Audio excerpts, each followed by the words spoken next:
Halo, perkenalkan nama saya Tiara Megasari Mauru dengan NIM 23024076 dari kelas 5TI 3. Dan pada kesempatan kali ini saya akan membahas dua metode inferensi dalam kecerdasan buatan, yaitu forward chaining dan backward chaining.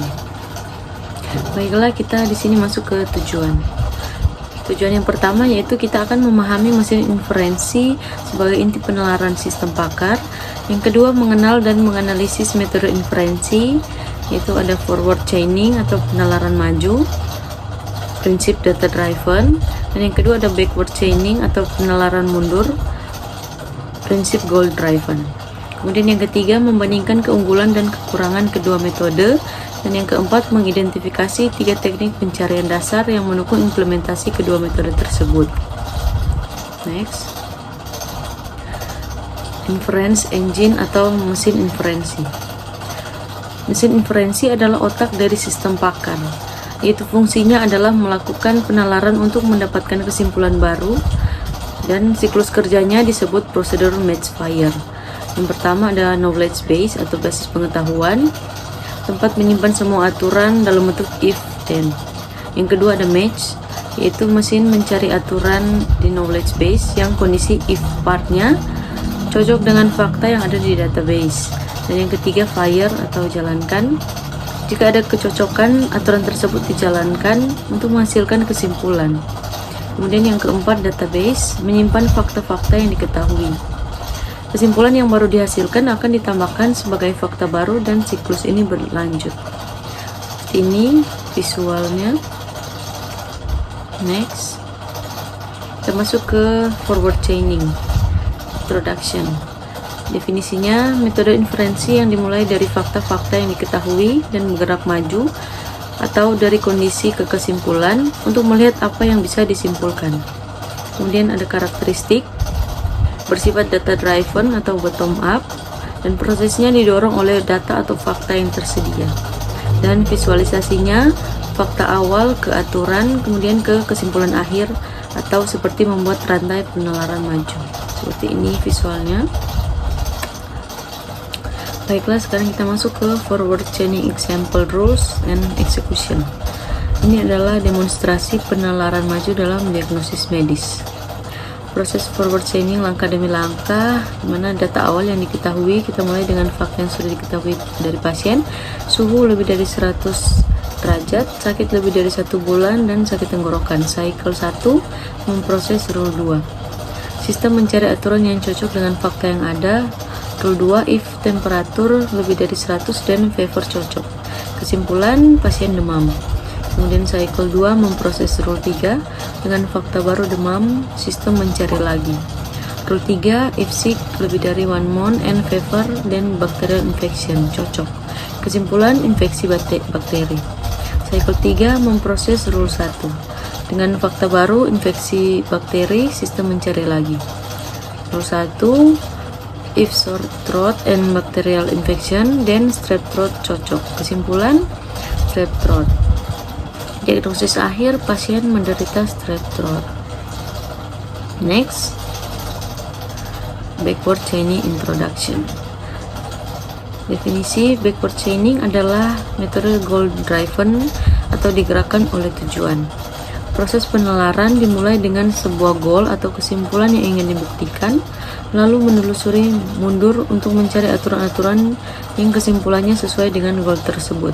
Kemudian kondisi if dari aturan-aturan itu menjadi sub goal baru yang harus dibuktikan hingga akhirnya mencapai fakta-fakta dasar yang diketahui.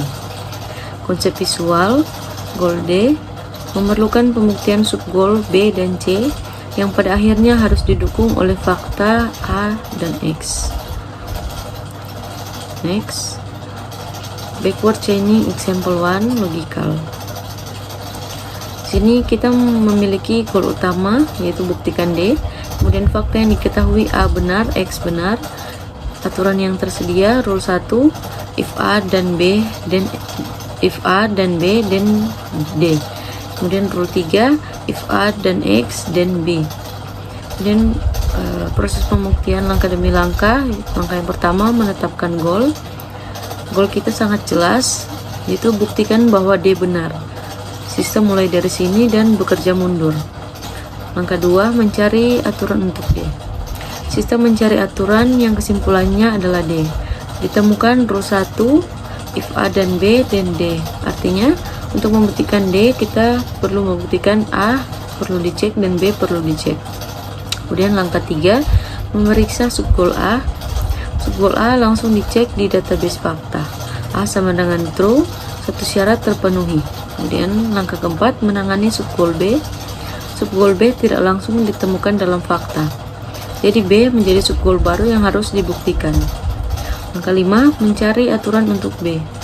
Sistem mencari aturan yang menghasilkan B dan ditemukan rule 3, if A dan X dan B. Sekarang B bergantung pada A perlu dicek lagi dan X perlu dicek. Langkah ke-6, memverifikasi A dan X. Kedua subgoal ini dicek, A true, kemudian X true. Keduanya terbukti. Kesimpulannya, dengan pembuktian berantai, A dan X terbukti, B terbukti, A dan B terbukti, D terbukti, goal tercapai, dan D berhasil dibuktikan. Kemudian next, backward chaining, example 2, medical. Kita memiliki target diagnosis strep throat. Gejala yang diketahui, sakit tenggorokan, sakit lebih dari 1 bulan, suhu lebih dari 100 derajat. Aturan medis yang berlaku, rule 1, if sore throat and bacterial infection, then strep throat. Rule 2, if temperatur lebih dari 100 dan fever. Rule 3, if sick lebih dari 1 month and fever dan bacterial infection. Perlu diagnosis langkah demi langkah. Langkah 1, menetapkan diagnosis target. Sini dokter memiliki kecurigaan apakah pasien menderita strep throat. Ini menjadi goal utama kita. Langkah kedua, analisis rule 1. Untuk membuktikan strep throat, kita perlu rule 1, sore throat langsung terbukti dari gejala. Kemudian bacterial infection perlu dibuktikan lebih lanjut. Langkah 3, menelusuri bacterial infection. Sini bacterial infection menjadi subgoal. Kita gunakan rule 3, sick lebih dari 1 month langsung terbukti dari gejala. Fever perlu dibuktikan lagi. Langkah 4, menelusuri fever. Fever menjadi subgoal. Kita gunakan rule 2. Temperatur lebih dari 100 langsung terbukti dari gejala. Inti hanya pertanyaan yang relevan dengan tujuan akhir yang diajukan atau diverifikasi. Kemudian next, kelebihan dan kekurangan forward chaining dan backward chaining. Forward chaining kelebihannya yaitu cocok untuk masalah yang berawal dari pengumpulan data seperti perencanaan dan monitoring. Kekurangannya bisa menanyakan hal yang tidak relevan dan sulit memprioritaskan bukti penting. Kemudian backward chaining, kelebihannya fokus pada goal sehingga pertanyaan yang diajukan relevan, sangat baik untuk diagnosis. Kemudian kekurangannya, terkadang terlalu fokus pada satu garis penalaran dan tidak mudah beralih ke goal lain yang mungkin lebih promising. Kemudian kita masuk ke teknik pencarian. Yang pertama ada depth first search atau DFS. Definisi adalah teknik penelusuran data pada node-node secara vertikal dan sudah terdefinisi, misalnya kiri ke kanan. Kelebihannya, penelusuran masalah dapat digali secara mendalam sampai ditemukannya kapasitas suatu solusi yang optimal. Kekurangan, membutuhkan waktu yang sangat lama untuk ruang lingkup masalah yang besar. Urutan penelusurannya sesuai diagram, itu 1, 2, 4, 5, ke 8, ke 9, kemudian ke 3, kemudian ke 6. Next, teknik pencarian yang kedua, breadth first search atau BFS. Definisi, teknik yang menelusuri node melebar atau horizontal per level. Semua node di level yang sama akan dikunjungi terlebih dahulu sebelum turun ke level berikutnya. Kelebihannya, menjamin akan menemukan solusi yang terpendek jika ada, karena menelusuri secara sistematis per level.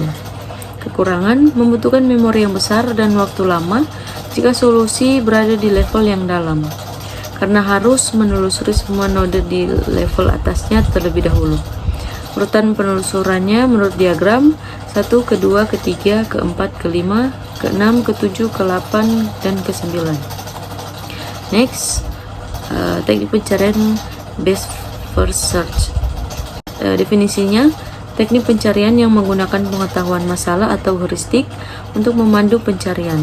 Kemudian kelebihan, sangat efisien karena mengurangi beban komputasi dan menyerupai cara manusia mengambil keputusan yang berorientasi pada hasil terbaik.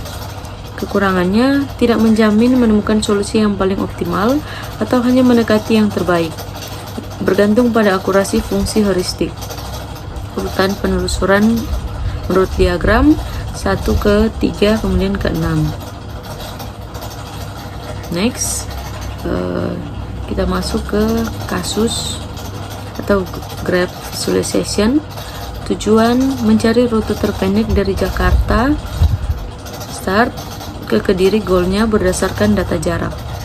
Analisis rute pertama Jakarta, kemudian ke Solo, kemudian ke Yogyakarta, kemudian ke Kediri 3.500 km. Kemudian rute kedua Jakarta ke Yogyakarta ke Kediri 3.400 km. Rute ketiga Jakarta, Purwokerto, Solo, Yogyakarta, kemudian ke Kediri 3.800 km. Kesimpulan kasus, rute terbaik atau terpendek adalah Jakarta ke Yogyakarta kemudian ke Kediri dengan total jarak 3.400 km. Kasus ini bisa diselesaikan dengan berbagai teknik pencarian seperti DFS, BFS, atau best first dengan heuristik berupa jarak terpendek. Kemudian kesimpulannya, forward chaining dan backward chaining adalah dua pendekatan inferensi yang fundamental dalam sistem kecerdasan buatan. Forward chaining bersifat data driven, mulai dari fakta menuju kesimpulan yang cocok untuk memonitoring dan perencanaan. Backward chaining bersifat goal driven, mulai dari hipotesis dan bekerja mundur untuk membuktikannya ideal untuk diagnosis. Keduanya didukung teknik pencarian seperti depth first, breadth first, dan best first search, dengan best first search sebagai yang paling efisien karena menggunakan heuristik untuk mengeksplorasi solusi paling menjanjikan. Pemilihan metode yang tepat menentukan efektivitas sistem dalam memecahkan masalah. Sekian pemaparan dari saya. Saya ucapkan terima kasih atas perhatiannya dan have a nice day.